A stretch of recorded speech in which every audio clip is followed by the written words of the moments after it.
¿Cómo es posible que en Estados Unidos se paguen más impuestos en salud per cápita que en cualquier otro país del mundo y que tenga la peor salud de todos los países desarrollados? I broke my right ankle in 2 places, but I didn't have no money. I just laid up there and prayed to God, cried like hell, because I couldn't walk. Perdimos la casa, o sea, fue algo muy duro. I had one MRI that was around $10,000. Me estaban dando un tratamiento que valía $200,000, pero solo por 10 días. Es un país con doctores multimillonarios, hospitales que parecen hoteles 5 estrellas y tienen las mejores tecnologías médicas. Al mismo tiempo tiene la menor expectativa de vida, la menor cantidad de visitas médicas, la mayor mortalidad infantil y materna, la mayor cantidad de enfermedades crónicas y la mayor cantidad de muertes evitables de todos los países desarrollados. And in some counties, at the county level, they're worse than some of the worst developed countries. En el 2023, Estados Unidos gastó 4,8 millones de dólares en salud. Eso es igual a todo el PIB de Alemania, que es el tercer país más rico del mundo. Pero solo un 36% de los estadounidenses tienen seguro público y muchos de ellos no tienen cobertura total. Señores, 100 millones de estadounidenses tienen deudas médicas. My girlfriend just went to the emergency room and was there for an hour and a half and got a bill for $7,000. She has no health insurance. Particularly some of the for-profit health systems are very aggressive about going after those bills, to the point of putting people in bankruptcy situations for medical debt. Mientras tanto, hay ejecutivos de hospitales y de conglomerados que son millonarios y que tienen hasta decenas de millones de dólares en los casos de los grandes conglomerados. Like sports teams, they will try to recruit a star player to come in to generate interest and reputation. En un momento les cuento cómo el sistema se hizo tan deficiente. En Estados Unidos la salud es un negocio. Te pongo un ejemplo. Operarte la cadera te costaría unos $40,000 en promedio. Mientras tanto, en Francia te costaría unos $13,000 que no los pagarías porque tendrías seguro público. Con esos $40,000 podrías viajar a Francia, operarte, quedarte por un año en un adorable pueblecillo francés, aprender francés, viajar por el Mediterráneo, caerte por un acantilado playero, volverte a fracturar la cadera, volvértela a operar y volver a Estados Unidos. Y no te habrías gastado los $40,000.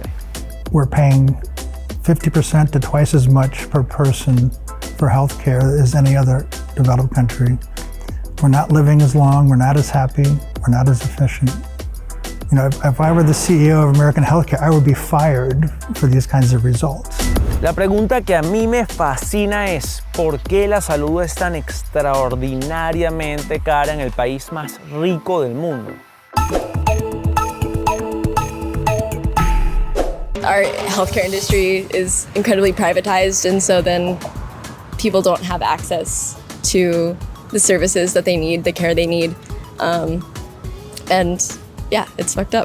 En este país tienes 3 opciones para cuidar de tu salud. Vamos a ir viendo casos personales impactantes de cada una de estas opciones. La primera opción es tener un seguro privado, por lo general a través de tu empleador. Esto es lo que hace la mayoría de la población, un 65%.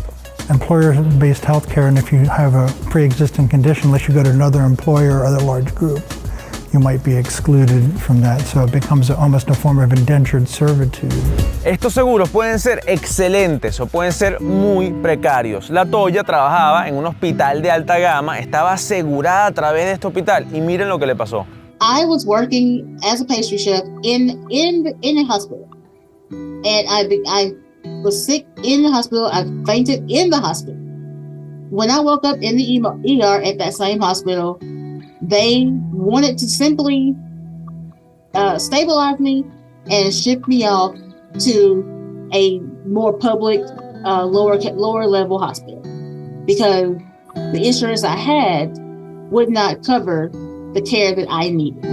Trabajaba en ese hospital, estaba asegurada a través de ese hospital, pero quería mandarla a otro hospital porque ese seguro no era tan bueno. Pero hey, imagínate que tienes un seguro de alta gama. Bueno, sigue habiendo riesgos. Beth paga $750 mensuales por su seguro. Ella sufre desde hace 21 años de coágulos de sangre potencialmente letales. Necesita una medicación para prevenirlos, pero un día su aseguradora decidió que ella tenía que cambiar de medicamento. Asimismo, For about the past 10 years, I've been stable on the same brand of medication. It's not cheap. The retail price is around $720 a month. With insurance, I pay around $30 a month. Until one day I went to my mailbox and I received a letter from my insurance company's pharmacy benefit manager saying that they were no longer going to cover the drug I had been on for the past 8 years and that I needed to switch to a different brand of medication.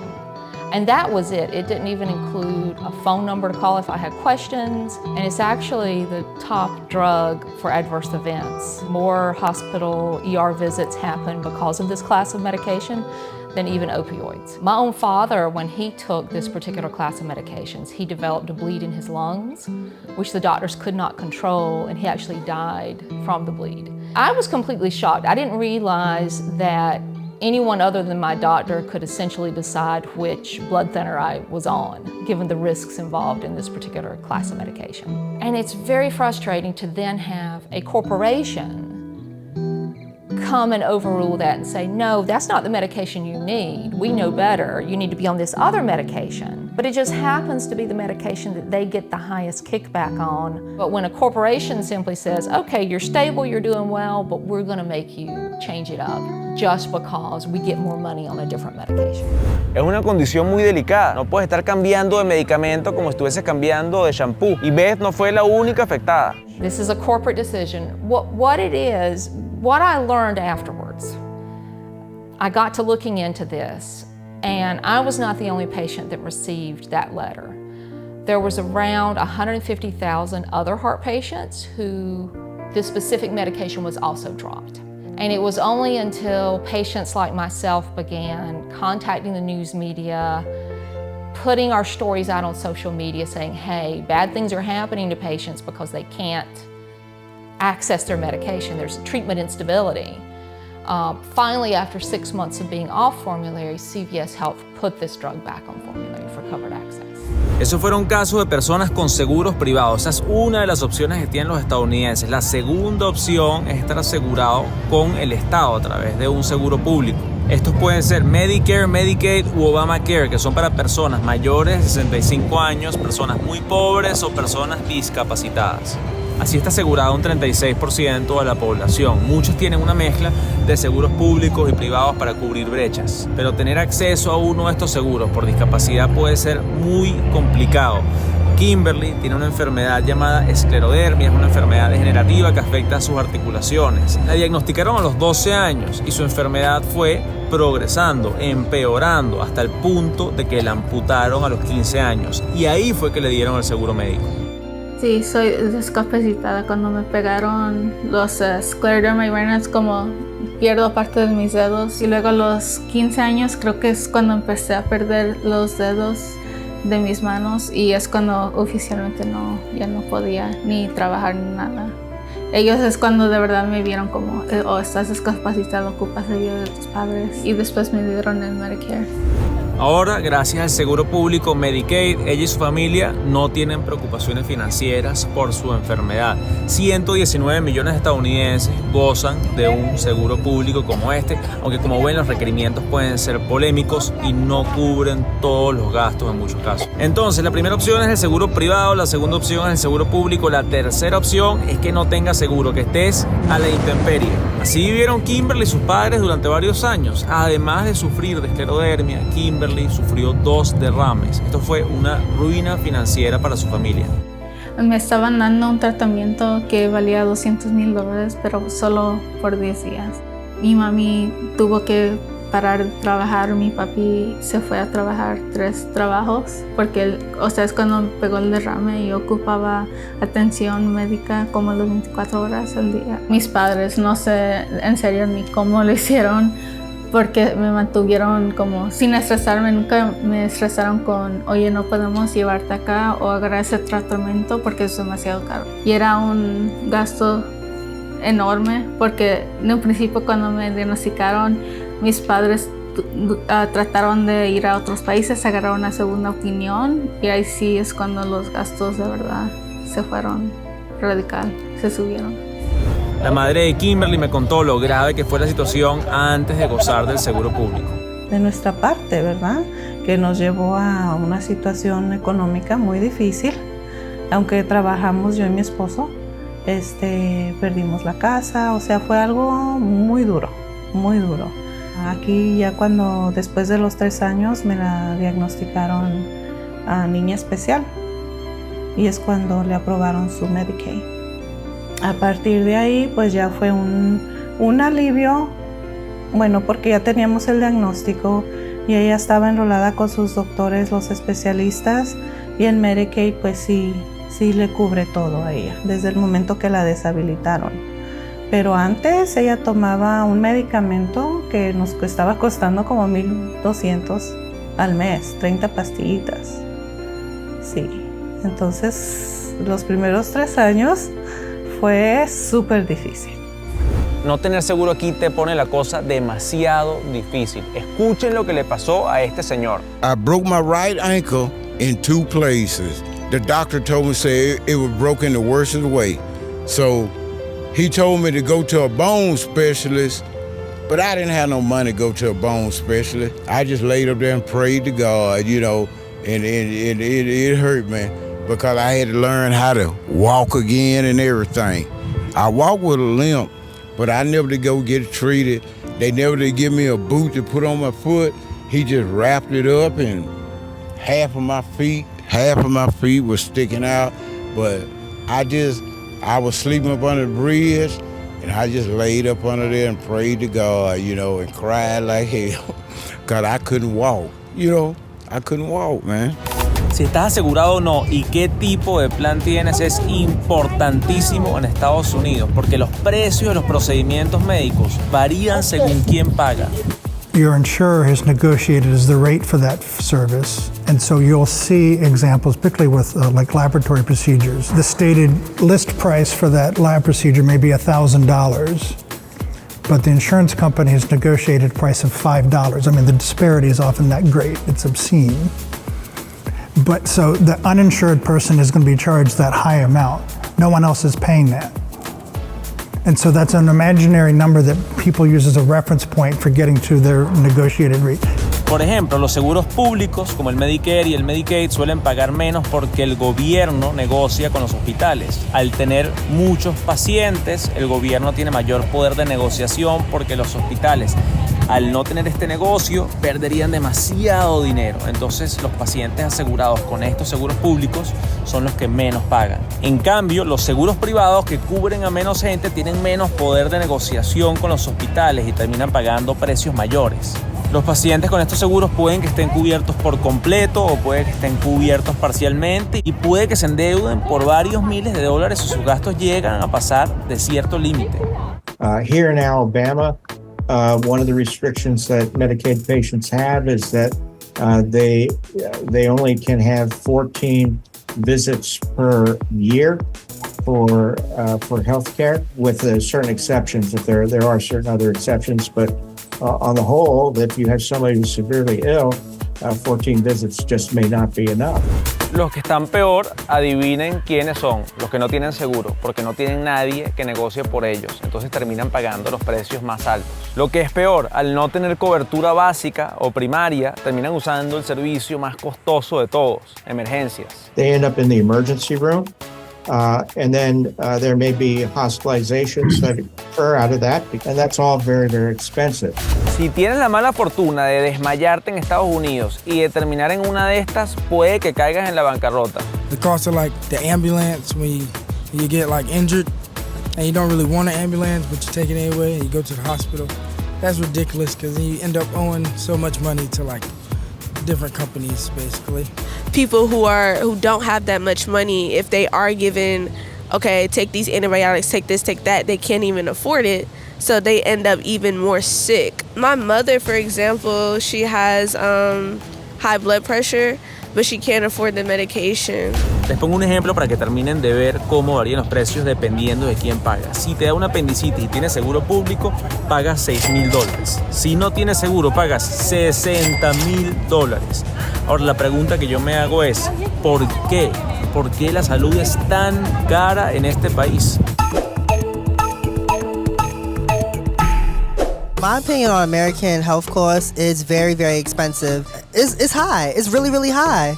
Like, nobody can get into the hospital. They leave you in debt. It's crazy.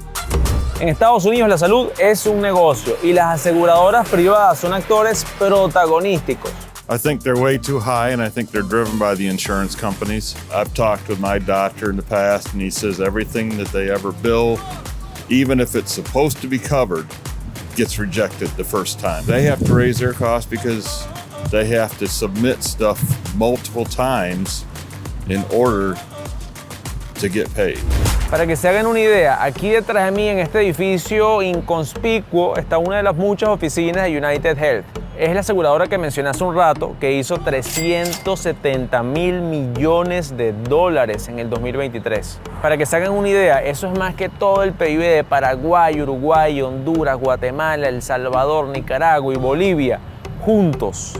Y este protagonismo no salió de la nada, esto tiene raíces históricas. There was basically a point during World War II where there were wage and price controls, and one of the ways that employers could attract people was through offering health insurance as a benefit because they couldn't increase salary. And that was a small change at the time, but the ripple effects of that were that it created this really a push toward getting health insurance for people's jobs, and you still see that continue today. Otros protagonistas en este negocio son los hospitales. Aquí ven un hospital que es parte de un conglomerado sin fines de lucro que el año pasado hizo $100 mil millones. Permanente, tiene muchísimas sucursales aquí en el estado de Georgia, en donde estoy ahorita, que es, según Forbes, el estado con el peor sistema de salud a nivel nacional. Si alguien sin seguro llamara a una ambulancia y terminase aquí, podrían darle una factura de muchos miles de dólares. Algunos ejecutivos de hospitales ganan millones de dólares anuales y reciben carros de lujo como bonos. Algunos hospitales terminan siendo parte de conglomerados como Kaiser Permanente, que tienen ejecutivos que ganan decenas de millones de dólares. From the business siders, they're trying to generate as much revenue as they can for the hospital, right? Because they're concerned, they're employees of the hospitals. They're not stewards of the system trying to be the most efficient. Los hospitales con frecuencia contratan consultores para maximizar ganancias, hacen lobby para maximizar sus beneficios, aplican tecnología innecesariamente compleja para poder cobrar más a los seguros y no dan precios, sino estimados que pueden inflarse. You know, a physician's practice may have more people doing coding and insurance billing than they do providing services. Why the administrative costs for our system approach 20%, whereas a single payer system, even our own Medicare system, is like 3% administrative costs. Now you go to the doctor's office, the admin staff is more than what the doctor and nursing staff is. So, and you ask the doctors what the deal is with it, and they say it's just to handle the insurance. It's no different than students wanting the highest possible grade. They're looking for every possible point. It's human nature to get the maximum and that the system allows. And they're bad actors in healthcare, just like they're bad actors in everyone. And some folks take advantage of that complexity and find ways to make the most money they can. I'd say most folks, though, are probably trying to do the right thing. Y así como Kaiser Permanente, hay otros conglomerados sin fines de lucro que ganan miles de millones de dólares. Ahorita estoy en Carolina del Norte, el estado con el tercer peor sistema de salud de todo Estados Unidos. Aquí ven una clínica que es parte del tercer conglomerado médico más grande del país, que supuestamente no tiene fines de lucro, pero generaron $2.2 mil millones en el 2023. Esto es posible porque estos conglomerados administran sus hospitales como si fueran empresas. ¿Y quiénes son los consumidores de estas empresas? Los pacientes. Y es que el paciente es un consumidor muy particular, porque a veces necesitas atención médica cuando estás inconsciente o cuando es una cuestión de vida o muerte. No es lo mismo que si vas a decidir comprar un iPhone o un Samsung. No es como si tuvieras opciones cuando la opción es morirte o perder salud. Y ya que los hospitales son empresas, algunos fracasan y cierran. Eso fue lo que pasó con este hospital en Alabama, el segundo estado con el peor servicio de salud a nivel nacional. Es lo que está pasando en muchas zonas rurales. A lot of their rural hospitals are closing because they're unable to afford to stay open. A number of those physicians will either retire or leave the area because there's not a hospital to help support them. En este caso particular, eso significa que miles de personas en este área se quedan sin acceso a un hospital cercano. Aquí ven otro hospital rural, esta vez en la ciudad de Yazoo, en Mississippi. Parece que está abandonado, pero no se dejen engañar, está funcionando. The way infrastructure has been built and financed in those communities really limits access to those who are most privileged, and that continues to reinforce many of the inequities, racial, ethnic, and geographic inequities in the American population. It's harder for Black people in terms of healthcare when we're admitted because we're not really taken care of, because I guess they think we can take more pain, so we get more resistance. A lot of Black women who are like pregnant have died during their pregnancy because they weren't taken care of, because they're saying, hey, this is hurting. En otros países como Alemania o Inglaterra, los doctores también hacen su dinero, claro, pero las ganancias están más reguladas. En estos y otros países desarrollados existe un sistema de salud pública universal financiado por impuestos. Entonces, ¿qué pasa? El gobierno emite una lista de precios de procedimientos médicos y tiene mucho poder de negociación con los hospitales, porque los hospitales no quieren rechazar a este inmenso cliente que es básicamente toda la población. Y como todos los ciudadanos tienen acceso a este seguro médico universal, pocos van a aseguradoras privadas, es decir, juegan un papel mucho más marginal, aunque sí existen. Todo esto hace que el sistema sea más homogéneo y menos complejo. Y los doctores siguen haciendo mucho dinero, pero es improbable que se hagan multimillonarios. La buena noticia es que hay soluciones para este enredo que es la salud en Estados Unidos. Vamos a ver qué dicen los expertos. Ahora para las soluciones, un fondo patriótico para que se conmuevan un poco. At a societal level, we're paying twice as much and getting less. We should be fed up with it, and we're not. And until we are, nothing is going to change. Well, the main failure is that it's not a coordinated system. And the U.S. needs to begin looking at approaches that align all of the different parties. It has to be equitable and fair to everyone. Otherwise, any change here just shifts the cost to someone else or a different budget. Un sistema más alineado y centralizado podría ser parte de la solución. Un gran problema ahorita es que hay muchos actores con diferentes intereses que no logran coordinarse y los pacientes no son la prioridad. Healthcare is a challenging area to see a lot of big changes because you have a lot of different groups that are involved, which makes the policy work really challenging to be able to thread all of those different interests to be able to get something to move across the finish line. Una posible solución a todo este enredo es el de un sistema de un solo pagador como el de algunos países europeos. And this may be controversial, but I think if everybody were insured in the United States, that would help. Many other countries provide health care as a right and not as a privilege, and so having insurance that everybody is eligible for is going to be probably the best way for helping people who are in these gaps. I think all people deserve healthcare, regardless of their wealth. Pero también hay otras soluciones menos controversiales, por ejemplo, aplicar más medicina preventiva. I think, overall trying to get that preventive care is going to decrease their overall cost over time. We don't pay you to make sure that somebody's asthma is well controlled. We just sort of assume that that'll happen. And so we'll pay, for instance, for 10 ED visits for a child with asthma, when in actuality, what they needed was a $100 air conditioner in the summer so that their asthma wouldn't flare up and they wouldn't have these asthma expenses, versus just paying for all of the sort of end results, which are, you can keep paying for emergency rooms, but what you really want is to pay for people being healthy. Let's think about that whole condition and how well are you managing that over time and giving folks incentives and the resources they need to manage that, as opposed to, are you providing this particular type of glove or this particular type of inhaler. Una cosa es segura, señores. Para que haya cambios tiene que haber presión por parte de los pacientes y por parte del electorado. Pero esto es difícil cuando podrías estar poniendo en riesgo tu trabajo. So a lot of patients I spoke to who had adverse events happen, they might share it with me, but they don't want to talk to a reporter because they don't want to rock the boat at work. They don't want to get in trouble with their spouse's job or with their job. They don't want to be seen as criticizing their employer's benefits.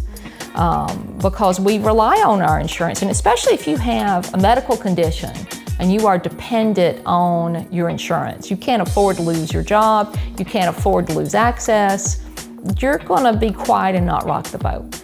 And I think that's what some of the corporations are hoping will happen, is we'll just be silent. Pero bueno, los cambios no se van a dar por arte de magia, ¿no? La sociedad civil tendría que hacer algo. But I see a change in this next generation, that they're much more attuned to that collectivist sense of the country. So if we can get a groundswell of support, I think it's going to take a lot of political pressure across a wide front to make those kinds of substantive changes. Y las herramientas de presión democrática, como los votos, las manifestaciones, las peticiones, etcétera, han sido históricamente efectivas en este país. Con eso los dejo. Recuerden suscribirse al canal. Hasta la próxima.